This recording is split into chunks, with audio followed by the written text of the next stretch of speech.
Hi! So for today's vlog nga, ayan, mag-unbox tayo ng mga parcel ng aking mga fur babies.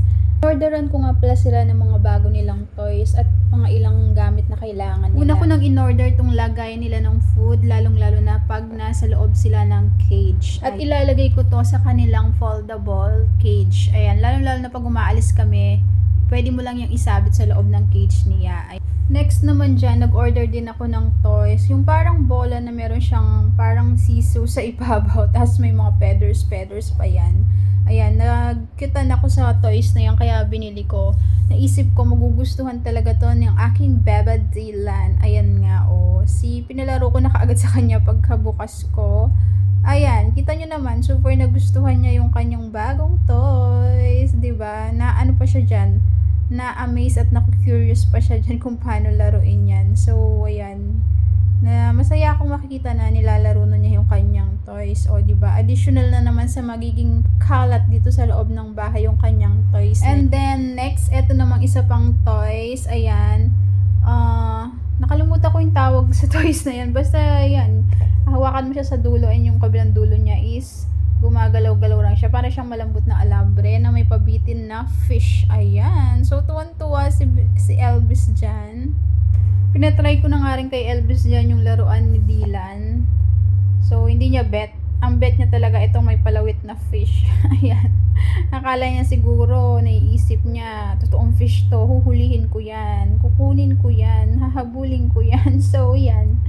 Nagustuhan niya talaga yung pabitin na fish na yan. Ang dami ko naman nasabi na ayan, no, grabe. So, yun nga, nagustuhan niya yung fish na pabitin. Habang si Dylan naman, yan, nilalaro pa rin niya talaga yung kanyang toy. Next naman dyan, bumili din ako ng, anong tawag dito, harness. Yan. Ganitong klase yung harness na binili ko kasi yung iba, hindi pa talaga kasya sa kanila, maluwag. So, mas maganda to na maliit lang siya and then fit na fit sa katawan nila kahit pakutingin yung pusa mo. Magkakasya talaga yung harness na yan. So, tinatawag ko na nga siya dyan para isukat niya yung harness.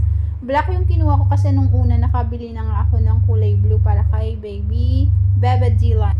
Alam nyo ba, grabe, nung unang pinagtry ko siya ng harness, naninibago siya dahil first time niya. Yung para bang nakabaluktot yung katawan niya na hindi ko alam kung paano siya maglalakad.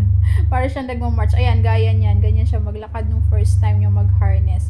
Medyo nasasanay-sanay na nga siya ngayon kasi madalas ko silang sinusuotan ng harness para maging komportable sila. So, pinatry ko ulit kay Dylan. So, ayun nga, bandang huli, nagustuhan na rin ni Dylan yung may palawit na isda. Ayan. Natutunan niya ng laruin din yan. So, salamat sa panonood. See you sa next vlog. Bye!